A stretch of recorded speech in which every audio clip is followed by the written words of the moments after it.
Once again, it's me, your Kadodo. Isang mapagpalang araw naman sa ating lahat.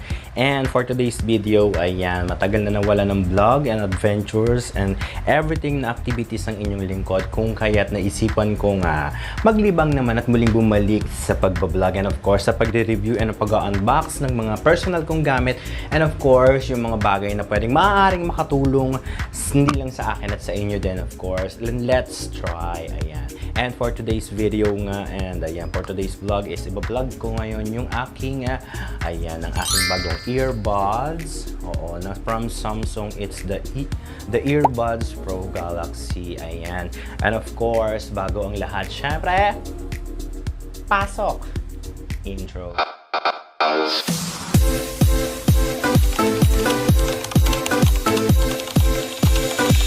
Wow!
unboxing. Ayan, matagal na yan natenga at matagal ko na siyang na-unbox.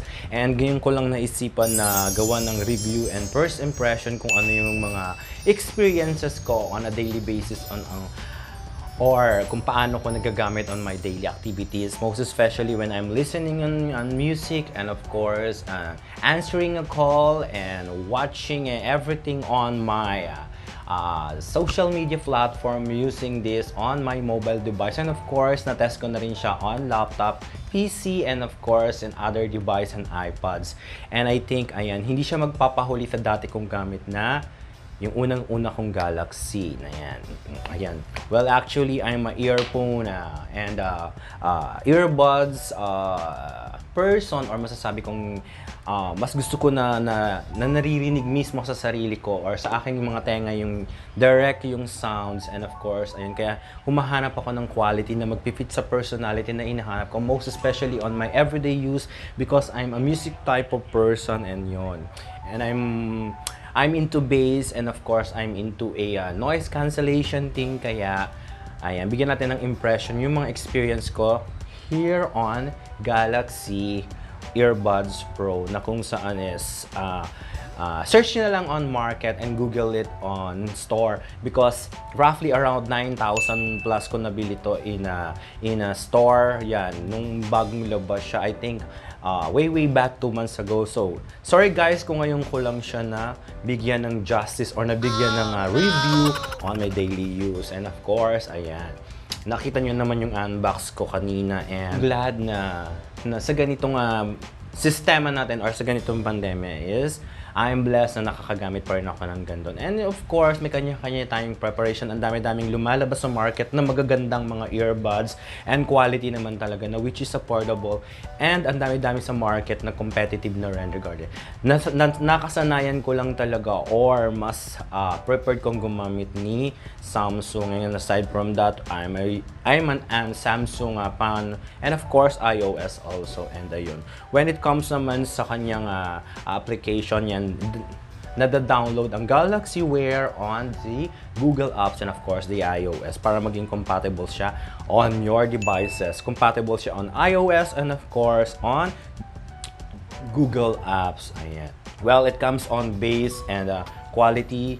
Masasabi ko na napaka-convenient gamitin and na-achieve niya yung gusto kong quality ng sound and music na hinahanap ko sa isang tunog or sa isang klase ng earbuds. And of course, the noise cancellation and everything, the ambient, and just download the application of course para makita natin and ma-customize natin yung mga gamit natin at mas palawak pa natin yung range kung how to use the Galaxy Buds. I can give it a 4.5 out of 5. Siyempre, wala naman talagang perfect and marami lumalabas sa market na bagong earbuds na kung saan ay makakapamili tayo. Depende sa klase ng budget natin or sa pangangailangan natin and of course, do sa quality na hinahanap natin sa isang earbuds. And for me, it is effective way, most especially when I'm riding on a train. Ayan. Ayoko na may mga naririnig ako sa paligid ko and ayun. Na-achieve naman ni Samsung Galaxy Pro yung mga hinahanap ko sa isang quality, most especially the bass and of course yung design niya is napaka-premium and as we can see, ayan, tumitimbang siya ng ilagay ko na lang sa description below kung anong mga specification niya and of course yung design niya. Of course, ayan, kung makikita naman natin napakaganda ng design niya and hindi siya nagpahuli doon sa dating Galaxy na ginagamit ko na which is ayan with a tip and ang pinagkaiba niya lang it's a oblong thing or ayan mas naging though parehas naman silang premium, yes of course, syempre may iba-ibang classification and nag-a-advance ang bawat isang bagay and of course merong innovation na ginagawa ang bawat company to innovate their products. And sa nakita ko here on Galaxy Pro, ayan, mas medyo nagkaroon siya ng definition on my ear, nagkaroon siya ng aesthetic design on my ear.